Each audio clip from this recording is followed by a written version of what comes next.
Right, good morning, everybody. Welcome to our latest webinar, which is today. It's all about resilience. We'll be walking you through some practical tools and bits and pieces. So welcome to Graham, one of my Welcome, friends everybody. and colleagues here at Thinking Focus. So I'm Ricky, and one of the co-founders here at Thinking Focus. Graham and I are going to take you through the next hour around all about resilience and how you can stay strong under pressure. So let's. And I think it's maybe worth saying, Rick, isn't it, that this is what through lockdown, this was probably the topic that everybody was interested in, and it's not really changed, has it? It's still people are really interested in how to be more resilient. Yeah, I think that's true, and I think that's demonstrated by the amount of people that have registered for this, and we've got quite an international group that have registered for this. So we're really looking forward to sharing some of the practical tools that we've got for you here. So let's give you a bit more about what we're going to cover today. Let's move my slides on for you. So we're going to cover these 5 areas. So we've got a packed session. We're going to talk about what is resilience and why it's important. And certainly if you tuned in and saw some of the video-based stuff in the introduction, there's a lot of data that says this is quite a hot topic. And I think in the world as we are experiencing it right now, that's never been more important. We're going to give you a brief introduction to stress. We're going to share what highly resilient people do, and we're going to give you some simple tips for maintaining resilience. And we're also going to open up the Q&A and give you an opportunity to ask us some questions, and we'll share some of those out with the group. So get involved. This is really an opportunity to use the chat to share your thoughts. But if you do have a question, all I ask is if you could just lead that question with a Q. That helps either Graham or myself to identify that quickly in the list, and then we can delve into your questions when we get to them. And of course, if there's something that's on your mind right now, or as we go through, feel free to drop it in, and we'll pick that out as we go along. So Graham and I will be watching the chat for that. What would be really interesting, really cool, is if you get a second, just drop in the comments where you're from, if you're happy to share your organization, or if you're happy to share where you're dialing in from. That'd be cool as well. So we'd certainly love to learn a little bit about you as we go along. So so drop that in the comments. That'd be cool. Thank you. Also, if you stick around to the end, we've got a resilience toolkit. We do this on every session that we do. We like to make things practical. We like to give you something that you can take away and implement almost immediately. So we have got a toolkit available for you, and we'll share the link and how you can get hold of that at the end. So yeah, so let's dive in. Let's share a bit more, shall we? Is any stuff in the comments that we've got here? Let's see, I've got a couple. We've got Rachel, who's dialing in from sunny Eastleigh. We've got Glenn from sunny Swindon. We've got Megan from Stoke-on-Trent. Although Megan doesn't say if it's sunny or not, so everywhere else seems to be sunny. Let's hope it is sunny in Stoke-on-Trent. And we've got Jay from sunny Birmingham. Hi, Jay. Good to see you. And it does look like a really sunny day, certainly here in the UK. Well, Megan's confirmed it is sunny in Stoke. Oh, that's brilliant. Excellent. Right. So let's get stuck into this then, shall we? So for those who don't know about Thinking Focus, we're all about behavior change. We put mindset at the center of everything we do. Why do we do that? Well, we believe individuals and teams underperform. However, it's not by choice. Self-imposed limitations, assumptions, and beliefs, all combined with organizational treacle, well, that gets in our heads and that gets in our way and it stops us performing at our best. So when we work with organizations, and we do that all over the world, I think, in fact, you're off to America at the end of the week, aren't you? Yeah, a couple of days. So we work with teams all over the world, helping them to get out of their own way, to reframe their mindset and unlock their potential. And we've been doing that since 2016. In that time, we've worked with over 12,000 participants, over 170 different organizations. And we've probably delivered somewhere in the region of around 6,000 hours of one-to-one type coaching as well, haven't we, Graham? Yes, yeah. Yeah, we often supplement the session type stuff with one-to-one coaching, which helps people build on the stuff they've learned, which is great. Awesome. Well, the thinking focus way is to get our participants doing a fair bit of the work. So today is no different. So we have a question. Oh, it's more of an observation, really. We'd like you, in one word or phrase, to answer this using Slido. And you can access Slido either via the QR code or via the web address slido.com. You can access it with the event code #TFWebinars. And what I'm interested in, what Graham and I are interested in, is one word or phrase, what most erodes your resilience at work right now? What is it? And you're unlimited. So if there's more than one answer you want to add, feel free to do that.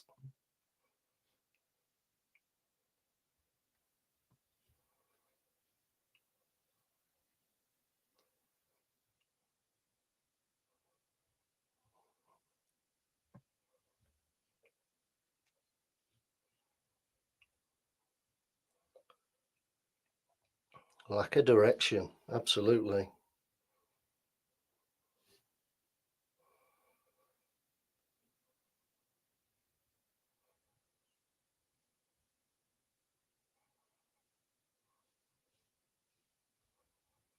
Poor leadership. There's also some personal ones there as well, isn't it, about lack of sleep. Somebody not sure what might be eroding it right now. Lack of direction through to expectations. Don't honestly know. That's quite common, actually, because we just get this feeling, but we can't necessarily articulate what it is. Can you just request can you just request derailing plans? Can you just add this to the list? Wouldn't it be good if? Yeah. All of those things. Yeah, absolutely. There's one in the chat, volume of work.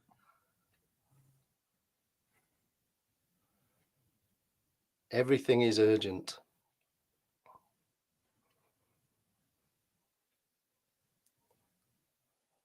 Brilliant. Well, I think we've got a good mix there. Yeah. And I think the good news is we've got some strategies, some tactics that you can employ to help with some of these things. But I think it's fair to say, was somebody just adding one more there? Feel free to do so if you're in the flow. No, right. Okay, we'll carry on then. But thank you very much for taking part in that.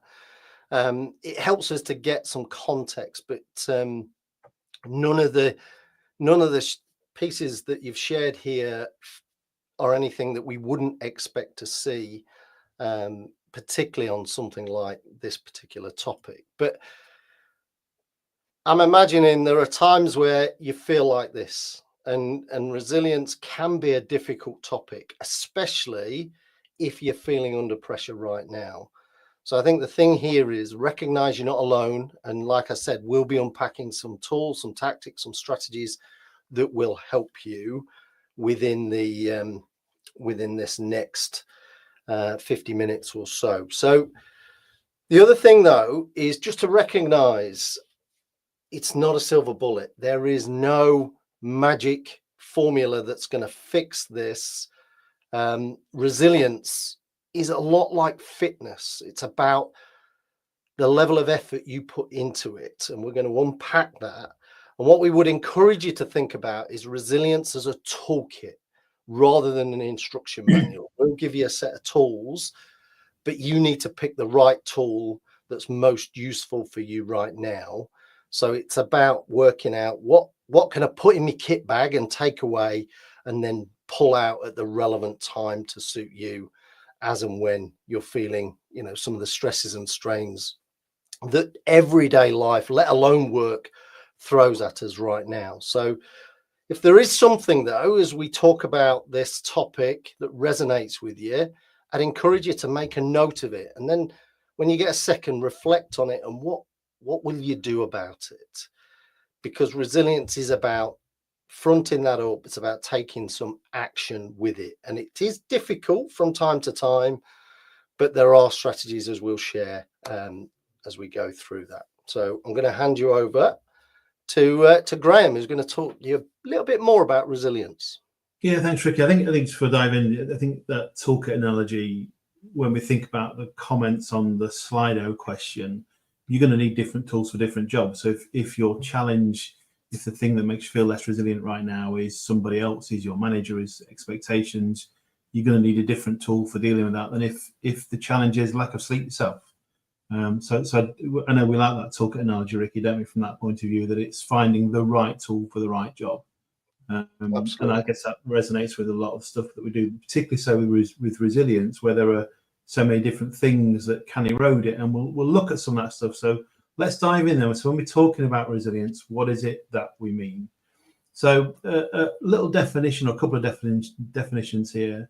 The first one, the capability of a strained body to recover its size and shape after deformation caused especially by compressive stress. That's actually is one that refers to materials, particularly metals. It's more of an engineering type definition, but actually that does kind of link to us, in terms of we're strained when resilience is needed. It's often because we're strained, something's happening to us, and we need to recover. We need to kind of go back. And but the second one particularly is links in with that. It's an ability to recover from or adjust easily to misfortune or change.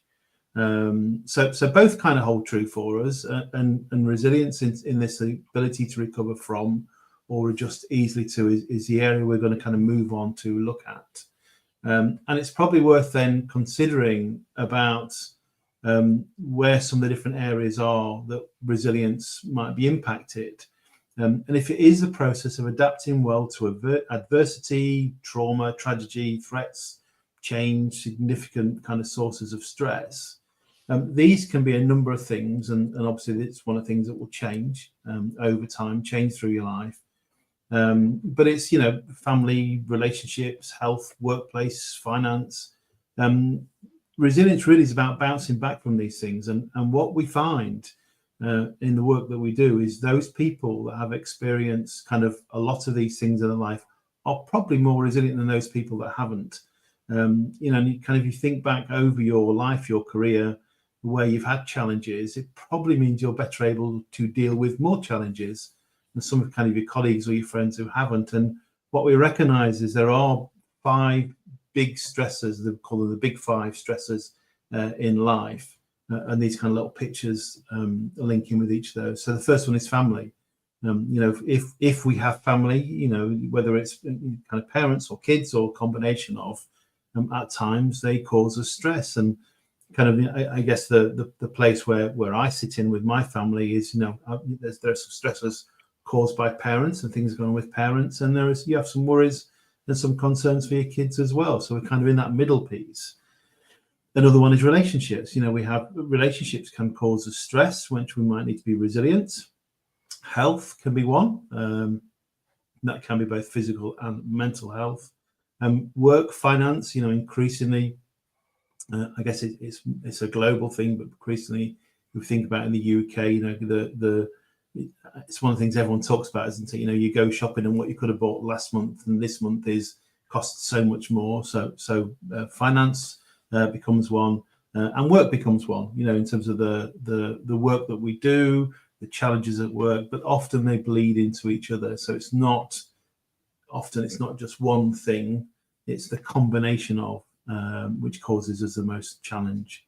And the time, if we think about bouncing back, the time it will take us to return to our previous state will be different for all of us. Again, based on some of the factors we've just touched on.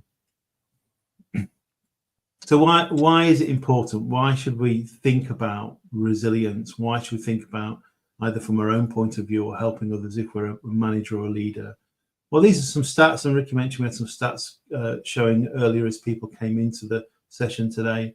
But according to a survey by the UK Health and Safety Executive, the 81%, the first stat you see there, was a number of people that say stress from their job affects their relationships with family and friends. So 8 out of 10 people are saying that stress at work is impacting on them outside of work. 33% of the respondents to that particular survey had missed work because of stress. And what was interesting is 63% of people recognize that stress triggers unhealthy behaviors.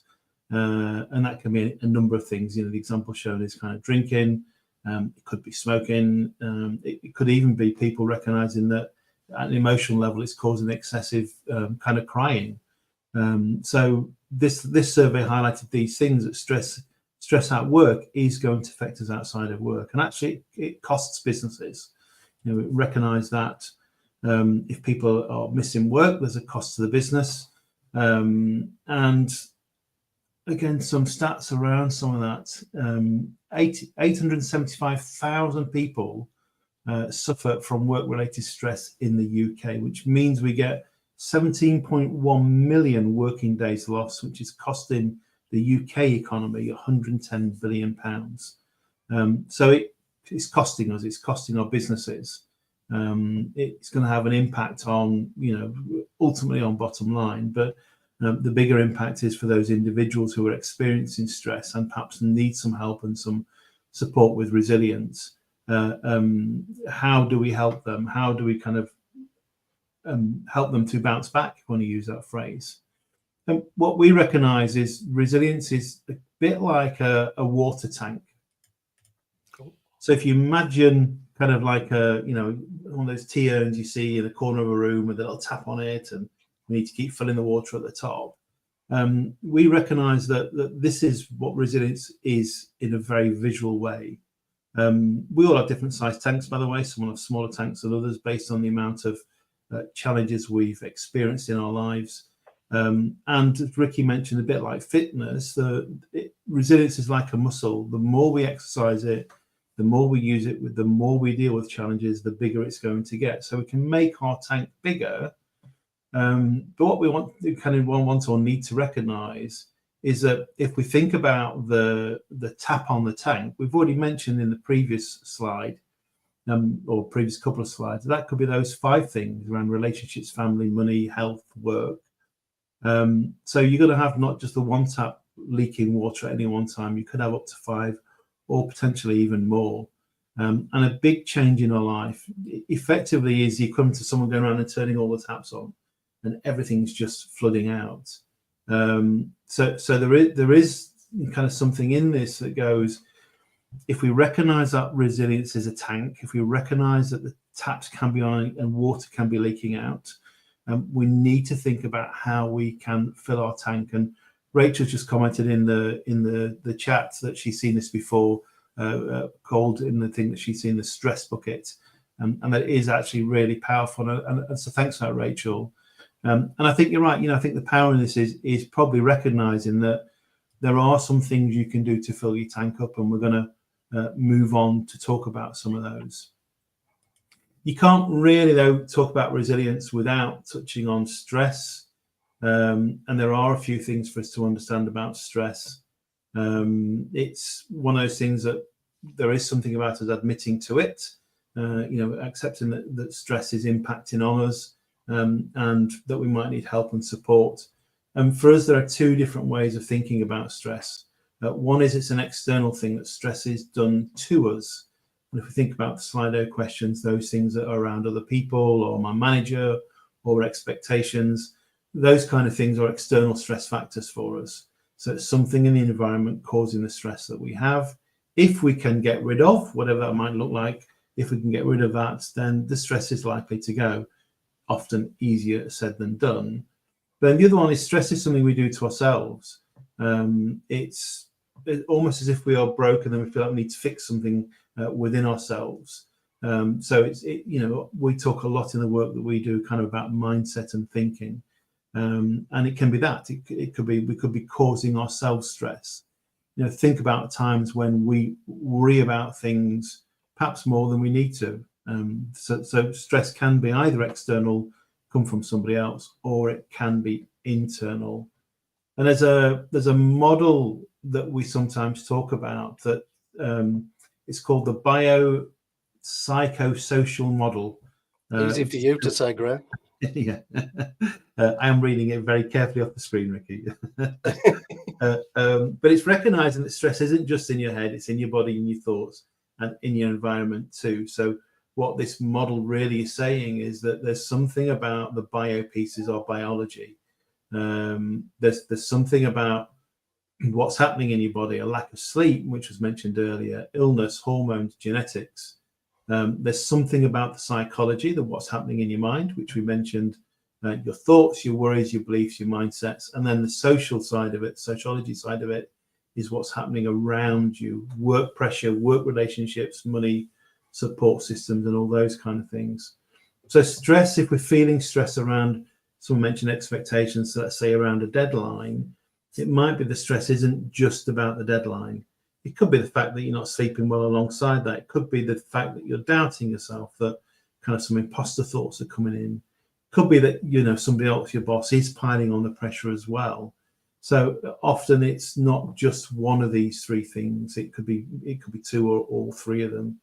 And I think it's also helpful to have a little reminder that goes, stress isn't just about toughening up mentally either. That might help. But if it's a whole system thing, you need to work on some physical stuff. You need to work on some mental stuff. You need to work on some social stuff as well. So you can tackle it from different angles. And just see Ian's put a comment in the chat about, did the bucket become a tank when the bucket got full? And maybe it's a swimming pool next. And I think nice analogy actually, Ian. Yeah, in terms of this is the more challenges we deal with, the bigger our tank gets. Not quite sure what's bigger than a swimming pool, but whether it ever gets that big, by the way, because someone's always turning one of your taps on. But yes, that's in very simple terms is what happens. The more stress that we are able to deal with, the more our resilience builds, then the bigger our tank potentially gets for us. Providing we refill it, of course. Providing we refill it, yeah. It doesn't just drain completely out. But the other thing when we talk about stress that I think is interesting to think about is stress is not necessarily all bad. And actually I was talking this through with a group just earlier this week. And this graphic kind of is more about pressure, but pressure being part of stress. But we find it a useful way to think about this, that in terms of how we perform, there's almost this starting point of, if we don't have enough kind of pressure, if we're not pushing ourselves, there is a danger of us being in underload and being bored of stuff. So that's interesting. And I'm not a massive kind of follower of football, but one of the analogies often used with this is when you see kind of, in the UK, in kind of, the FA Cup or one of the big kind of cup final things, where you get the small underdog team and you get the, one of the, let's go Liverpool, Ricky, shall we? No, top not today. Where can you get one of those top of the league teams? Often what you see is the underdog team wins, and sometimes it's because the bigger team goes in with a mindset of, well, there's not going to be any pressure here, we can easily win it. So there is a danger of having underload and being bored and not performing kind of to our full potential. As we move through, though, we have this healthy tension. And we get to a situation, the term is called eustress, which is where actually we have quite a good focus at work. We're motivated, we're creative. There's the right amount of pressure. And actually these first two areas, the yellow and the green, actually are there's relatively healthy for us to be in there. What happens though is we move further to the right, we move to overload, and ultimately we can move to burnout.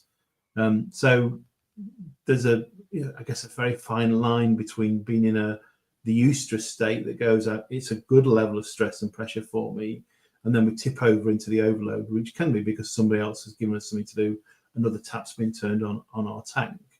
But overload's not necessarily bad as long as we're in it for a brief period of time and we can pull ourselves back. It becomes bad when it leads to exhaustion, ultimately leads to burnout, and we have anxiety, panic, and anger, and all those feelings that we have. So it's just a nice little visual that goes, when we're thinking about pressure and we're thinking about stress, the things that we need to be resilient about, where do you sit? Kind of where are you at any given time? And being in overload's not necessarily bad, but you don't want to be in it for long. And where's that sweet spot in terms of the eustress piece? And what we find is that, there are resilient people have some kind of particular traits that they can deal with this. And I think, Ricky, you're going to pick up on those traits of resilient people, aren't you? Yeah, and I think thank you, Graham. I think the interesting thing about this is it's about looking at all those dynamics. So those 5 areas where we tend to feel the pressure the most, although not exclusively, around family, around relationships, whether they be personal or whether they be professional relationships, relationship with your boss, all the way through to your finances. If all of those things are hitting their peak at the same time, then your ability to trigger burnout much quicker becomes really, really possible. And I think what we use is the Goldilocks effect here, where we don't want it too much and we don't want it too little. We want it just right. And of course, the question is, what is just right? And that depends on individuals. That depends on what's going on in their world, what's going on in their lives right now.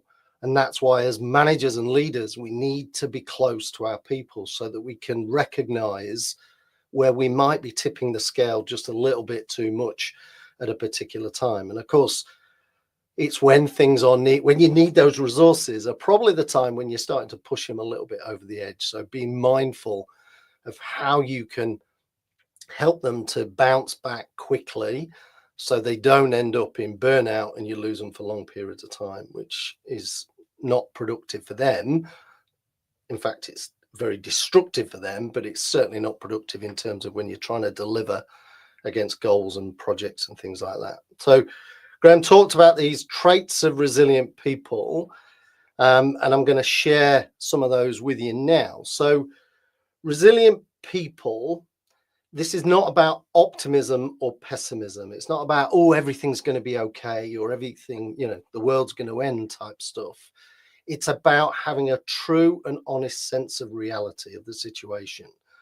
So using the evidence, using the facts, optimists, we know they're going to believe that it'll all work out well in the end. Well, that may not be true. And likewise, pessimists believe that effort's pointless because it doesn't matter what we do. It's not going to change it. They're not suddenly going to throw more resource or more money at this particular problem. So why bother? Whereas realists are going to focus on the areas that they can actually do something about. What they're not going to do is they're not going to fight the givens. They're going to accept what it is, and they're going to work around whatever challenges that they've got. So they really do hone in on this sense of reality, as opposed to this kind of belief it will or it won't be okay. The second area is they have meaning. So, they search for meaning. What's your why? Why are we here? Why does this matter? And who does it matter to? One of the most powerful examples that many of us will come across is the Viktor Frankl, who survived unimaginable suffering, in World War II, in terms of he was able to take his time in that concentration camp and create a vision that was greater than his situation. He was imagining a future where he shared his experiences to help others find meaning. And he was able to, teach that while you can't always control your circumstances, one thing you can do is you can control your mind. You can control the way you think about it. And that's about choice. And post-traumatic growth occurs when people have terrible things happen to them, but a higher purpose gives them the power to go on. And often those that cannot find meaning will struggle after the event. So the question is, can you find meaning and purpose in your current situation? Why is this matter? Because that might just give you a little bit more of a spring to kick on and move forward. In other words, how can we create a goal that is bigger than the stress that we're facing? And then the final area of these 3 traits that have been identified is this concept of bricolage. And bricolage is not a fancy psychological term. It's actually the French for DIY, or so I'm told. But what this is about repurposing things that you have available. It's not about waiting for perfect. It's not about, well, if only we had. So people who have low resilience will create lists of things that they need to move forward. If only we had. If only they provide us with more resource, more people, more money to make this work. So they work with what they've got. So the A-team, or MacGyver, depending on what era you want to work in.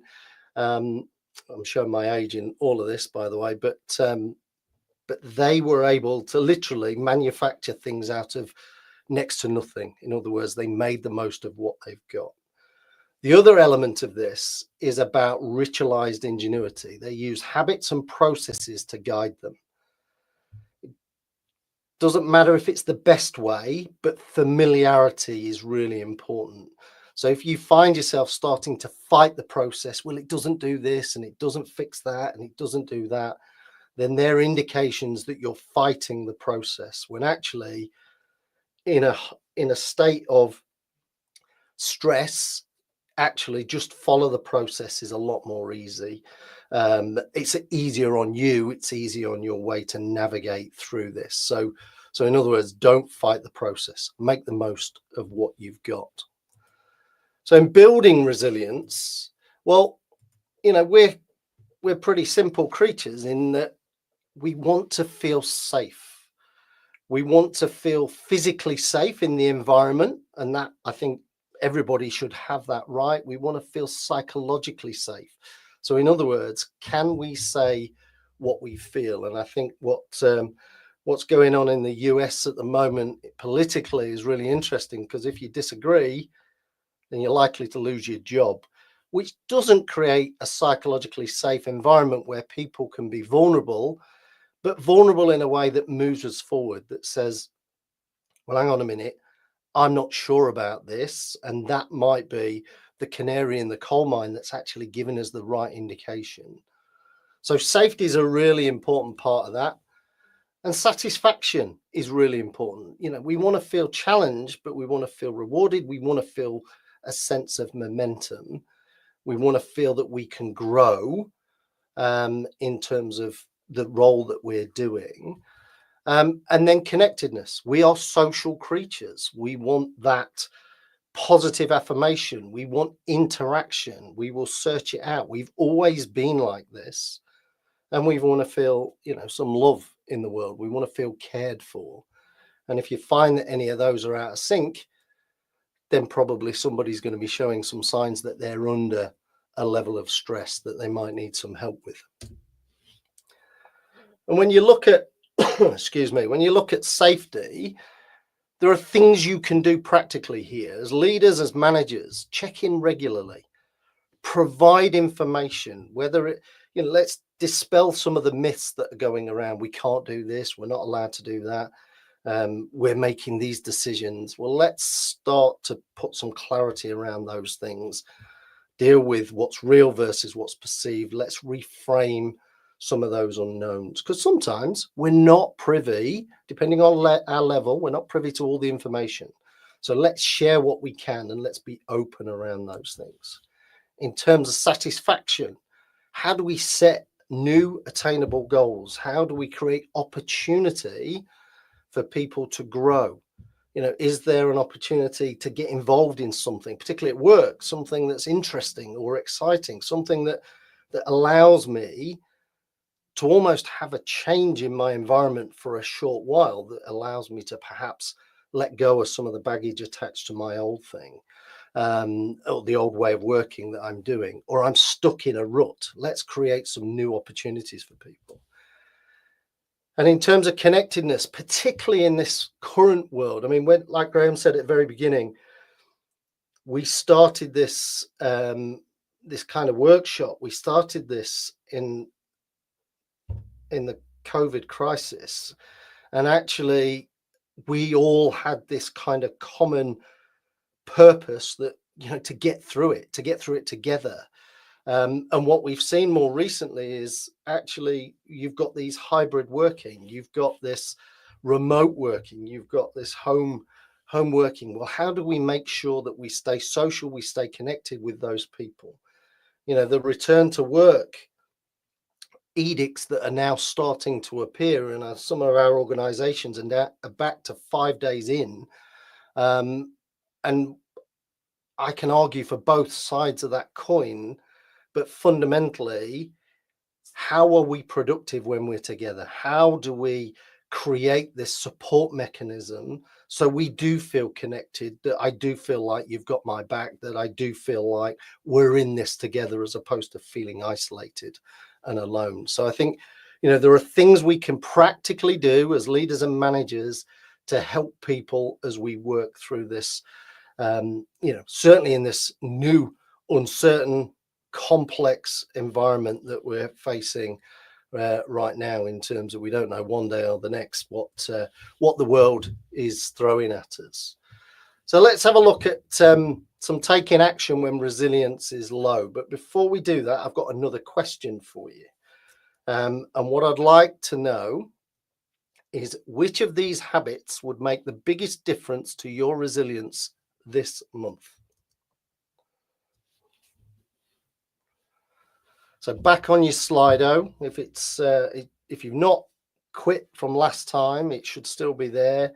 If you have, don't worry, you can rejoin the session. I think for one of you, it's definitely finding some way to get some sleep at least.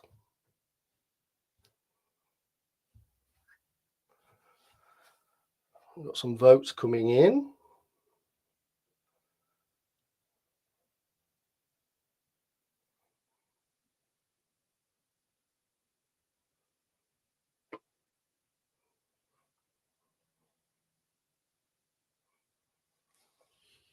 Okay, let's share where we're at then, shall we?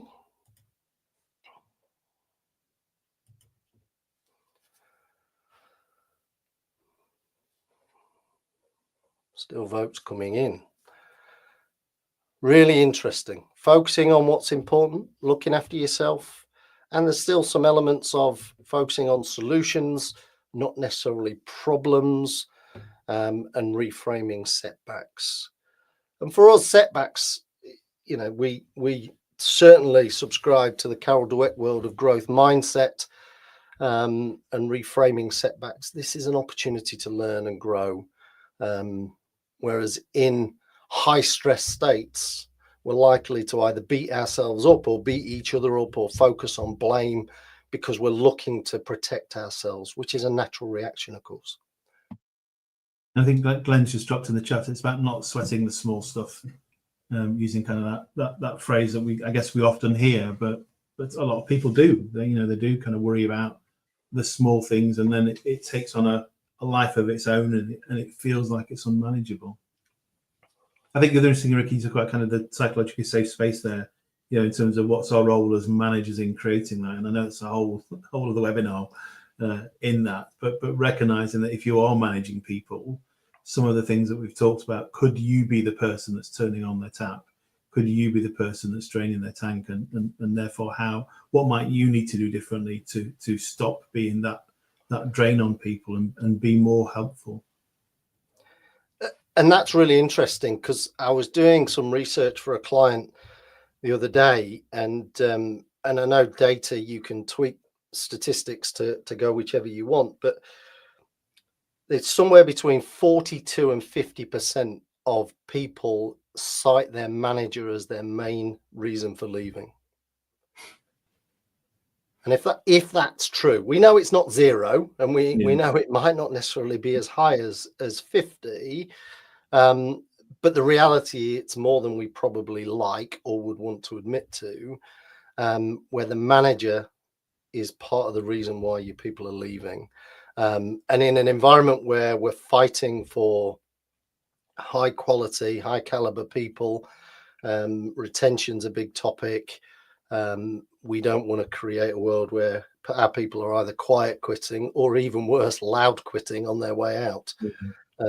So managers, sometimes, if we're in a high stress state, then the likelihood is, unless we're really good at being able to almost compartmentalize our emotions, and remember those triggers come from all over, not just work, it's likely that some of that will bleed into how we deal with our people.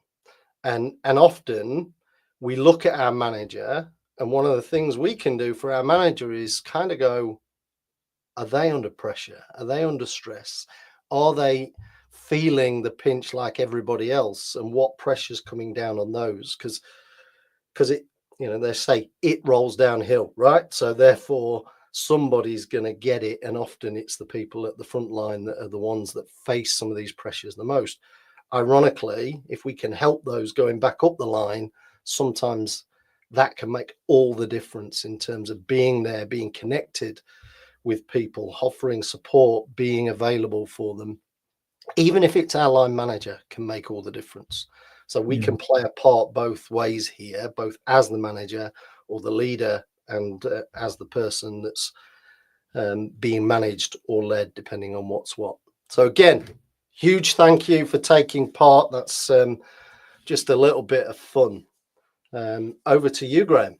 Yeah, we mentioned earlier, and just actually Ian put a comment in the chat. Thanks for sharing that one, Ian. That he definitely left the job entirely because of the manager. And I'd have to. I'm with you there. I've done that previously as well. Left because of the relationship with the leadership figure. So, and I'm guessing others on the session have as well. But yeah, we mentioned earlier, this is about having a toolkit. So it's not an instruction manual. What tools are going to be helpful for you right now? It's picking out the one or two things, one or two areas you can perhaps take action on. Sometimes small changes can lead to kind of bigger differences for us. And these aren't in any particular order. We're not saying any are more important than others. It is about right tool, right job we're thinking about. So let's think about kind of the mindset stuff if it's about managing your thoughts. There are some things about maybe having some avoidance strategies. So if we've got some negative thoughts, asking ourselves kind of what the evidence is around those things, focusing on the solutions, not on the problems. So avoidance strategies we tend to kick in when we recognize perhaps we can't change the thing that's causing us a problem, but we can find a way around it. There's a solution that will help us. The flip side of that is some acceptance strategies that we need to have put in place, letting go of a struggle that we have, perhaps being more present, being more mindful. And this can even for some people be about practicing gratitude or empathy. And gratitude is quite commonly people journaling can be a really useful way of doing this. So there's definitely some stuff around managing our thoughts that can be helpful for us. There's some stuff around our body, taking care of ourselves. That and again, this has kind of come up more than once in the session so far. But exercise can be really good for us because it creates our own endorphins, the things that help us to feel good. So exercise can be just going for a walk around the block, but taking a break from things and getting away from things, getting some fresh air, walking around the block. It doesn't mean necessarily going to a gym, but finding something that works for you can be helpful from a food point of view. Managing the quantity and the quality of what we eat. It's easy in jobs like the jobs that kind of Ricky and I have in terms of going, you're on the road a lot. It's easy just to grab something quick, some fast food that's quick and easy to eat, but it's not always the best for you. So making some conscious choices around that, perhaps limiting stimulants such as alcohol. And sleep was mentioned earlier on, in terms of how do we make sure we get enough sleep. And one of the things that we know increasingly is we're permanently connected to devices, and Quite commonly we have a little scroll before we go to sleep, and stopping some of that stuff can be really helpful for us, can help us get better sleep. And if you find our sleep's been interrupted by kind of our thinking, it might be, again, sometimes it's keeping a little notepad by the side of the bed. You wake up in the middle of the night, something's bothering you, writing it down can all help you get a better quality of sleep. One of the things we noticed, particularly during the pandemic, is those people that had the gym as part of their ritual, their normal way of doing things, stopped going to the gym, and that caused them to really struggle, because it was about, well, I can't do my normal routine. Well, actually, what can you do? Can you go out? If you can't do a 10K, can you do a 5K? Can you just run around the block? Whatever it might be, to do something to keep that going, because it's not an all or nothing thing here. Whilst you can't necessarily do everything you want, particularly when the world changes, what is within your control? What can you continue to do to keep you active, to keep those, as Graham said, those endorphins moving, getting those dopamine hits and those highs that help us to keep coming back for that little bit more? Yeah, thanks, Ricky. And I think third part is this, we talk about mind, body, and spirit. The spirit part, knowing, understanding our purpose. Ricky's already mentioned we're social animals. There's something about being social, interacting with others. It can be good to share, it can be good to talk and be listened to. And on the flip side, obviously, it can be good to listen to others. So that, do we know our purpose? What is our higher purpose? And is the work that we're doing appealing to that for us? And recognizing from a priorities point of view, what is important to us? Are we prioritizing that? Are we, I guess, almost prioritizing the right things? And what we find a lot, kind of, if we think about the three things we just talked about here, that can, from a personal resilience, can really help us. One of the things most people tend not to prioritize is themselves. And as with a group of people that only this week, where we were talking about, middle of last week, talking about making time, finding time, not having the time for things. And we had a little conversation that goes, if you recognize there's some stuff here that could help you personally from a resilience point of view, time won't just appear. You won't find time. You've got to go out and physically make the effort. So to Ricky's point, say it's exercise, planning something in to make sure you go out and do it. Making sure where you've got time set aside for yourself, that it's protected time. So a few things from a personal resilience point of view around mind, body, and spirit. But again, if we're managing others, how do we help them with those three things? And as we draw to a close, before we dive into the Q&A piece, from a key points point of view, just that recognition that resilience is a tank, and we have setbacks and drawbacks and disappointments, and they are likely to drain our tank. The tap's likely to turn on. We can rebuild our own resilience. Some people are more resilient than others. They've faced more setbacks, and therefore they've built a bigger tank around those kind of things. And ultimately, it's a learned skill. We can learn to be more resilient. And perhaps today's just giving you some food for thought, some things for you to think about.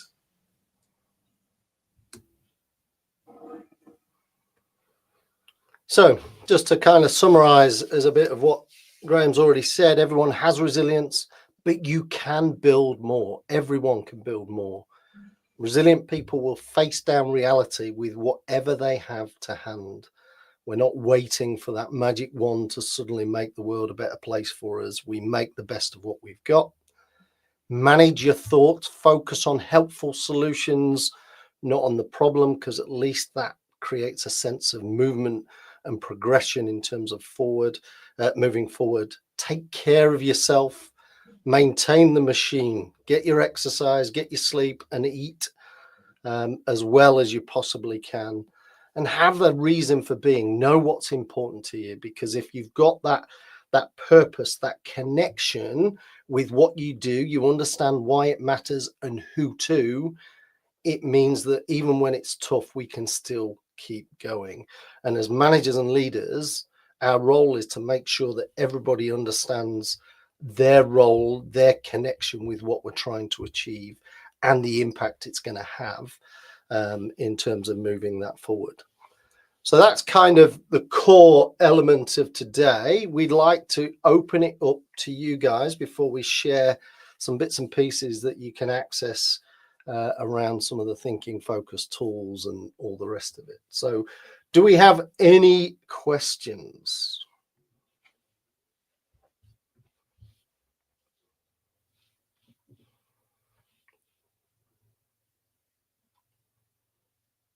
What's the question you wish you'd have asked once we've finished?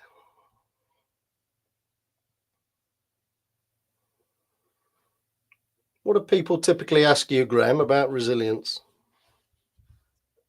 I think that one of the biggest things that people ask about is where stresses are caused by other people. Kind of, you know, how can I, if I'm saying stress is caused by my manager, how do I deal with that? And I think the thing for me that I've learnt over the years is managers aren't mind readers. Managers don't typically purposefully cause stress to people, and I think that, you know, we kind of mentioned a little bit earlier, one of the things for me is about sitting down and having a conversation about seeking help, seeking support. So I think that's one where people go, you know, my biggest cause of stress is somebody else, in brackets typically my manager. You know, and it's how does your manager know? I remember back in my past where I was working really long hours and watching my manager come in, you know, doing a 9 till 5 job when I'm in at 8 and leaving at 6 and often taking work home. The reality was he had no idea that's what was going on. He had no idea that it was causing me problems because I hadn't kind of sat down and talked to him about it. There are a couple of questions now dropped in the chat. Ian's asked, how important is it to know when to ask for help with your resilience? What were your initial thoughts on that one, Ricky? Well, I think it comes back to where you said earlier. I think we need to get good at feedback. So we need to get, and it's about this safe environment. And the reality is, to your point, people around you are not mind readers. And sometimes we might not want to share everything that's going on, but we do need to almost agree as a team and agree with your manager that sometimes we're all going to be under pressure and we're all going to feel the stresses and strains of life as a catch-all for all of those things. And we need to have mechanisms where we go, I need some help. And that ability to put your hand up and ask for help. And I think sometimes it takes some bravery to admit that, but the reality is, if we're alive to this as leaders, as managers, as people running organizations, the cost of not dealing with this is huge. You know, you think about some of those numbers, the cost to organizations, and it's not just the cost of those people taking the time off to either recover or bounce back. It's the knock-on impact of those that are left, because now the others are being affected because there's less people to do the role because we're burning people out. So we have an obligation to kind of give people the permission to stand up and say, I need some help. Because it might just be they need to walk around the block, they need some fresh air, they need to just take some time out. It might be, as we've had with one of our clients recently, to give somebody some extended time off because their impact on themselves and others was just too great that we needed to remove them from the situation and give them time to process some of the stuff going on in their personal life in order to be able to do that. And that's about recognizing that sometimes we have to step up and we have to sometimes look for the signs in each other, but we have an obligation too to say what's going on. Yeah, and I think that's the thought that came to me was, you know, how important is it to know when to ask for help? It is only you know when you feel like you need help. So recognizing when you're close to your limit is the time I would say to have that conversation, rather than waiting until, if we use that the kind of bell curve we showed, if you find you're in the orange, that's the time when you definitely would need to think about asking for help. If you're in the red, it almost could be too late for you. So I think there's no easy answer to that one, Ian. I think it's us all understanding for ourselves when we're at our capacity or we're feeling strained. And a couple of the comments in the chat was more not a question from Glenn, not a question, but more a word of caution. As leaders, we need to be alive to the fact that we might be turning on others' taps. Yes. I think I completely agree. I think I'd probably take the word might out of that, and you will be, whether you mean to or not. Rachel's comment about having the courage to have an honest conversation with your leader is game changing. And yeah, we would agree wholeheartedly with that one. Rachel, in terms of again, I always go back to, I think about my situation where I was becoming resentful for my boss because of the way he was just swanning in and swanning out, when the reality was he had no idea of the impact on me until he actually spotted me working late one night in the office we worked in. And the next day he said, we need to have a conversation, because that was a point he realized, and he triggered the conversation, not me. So definitely I would encourage having honest conversations with people. And then Ian's point, find learning something new or refreshing. My knowledge benefits my resilience. So today's made a difference for me. Thank you. So thanks for that comment, Ian. And Jay's having to veer off. We've got to another meeting. So thanks for your time today, Jay. But I think let's think about resilience. It's not, we always think about resilience and stress at the extremes, and they're not always the case. It could simply be, if you think about the first Slido question that we posed, actually a lack of clarity, a lack of perhaps empathy. One of the things Charles Duhigg, in his latest book, Super Communicators, he talks about 3 things that you can do really simply to help somebody, which is basically to ask, do they want some help? Do they want a metaphorical hug? Or do they just want to be heard? And sometimes you can deliver a high impact boost to somebody's resilience by as simple as having overheard something that they found quite stressful, maybe on the phone with a colleague, just drop in a cup of coffee or a cup of tea or whatever their tipple might be on their desk, and just saying, if you need me, you know where I am, type thing. It could be as simple as that could make all the difference, because it's not the fact that I need you to suddenly change everything around what I do. I might just need you to listen to the fact I'm under pressure and I need a little bit of forgiveness at the moment in terms of the pressure I'm under and what I'm facing. Yeah. So everything's on a spectrum. We're not always playing at the extremes, is what I'm kind of saying. Yeah. And before you dive into the tools we've got to help, Ricky, just pick up on Mike's point in the chat. Finding that talking about maintaining mental fitness and resilience in the same way we talk about maintaining physical fitness reduces stigma around the topic, which has in the past focused solely on ill health. Exactly right, that Mike. I've got a friend of mine, and he talks about, if you don't make time for your wellness, you'll have to make time for your illness. And I think that's what you're doing in your organization, by the sound of it, is making it okay to talk about it, and encouraging people to think about it in the same way as maintaining other areas of fitness, making it the norm. So what have we got to share with people, Ricky, that could help them from today? Sorry? So what we've got to share with people that can help them going away from today? Well, we've got the Resilience Toolkit. I'm just going to put the banner up so that you can see. There's a download link. If you've registered, I'll be dropping this in an email to you as well. So there's a series of tools in here that you can use for yourself from a personal resilience perspective. And what you'll see on the screen, it's all move in a second, but a series of steps to help you around kind of 10 areas of personal resilience. We've also got the same for teams helping teams, particularly around giving them some choices, giving them some clarity in terms of why we do what we do, and helping them to be more connected, more involved within some of that stuff. So this toolkit, there's a link there if you want to access it, and it's got lots of other information in there, including some podcasts and videos that we've done on resilience as well. So, and I think there's an article in there as well. And then if you want any more from Thinking Focus, you can find us on LinkedIn. We have a monthly newsletter, and we've got a quite a large following on YouTube. I think we're about 111,000 subscribers there and 1 million plus views.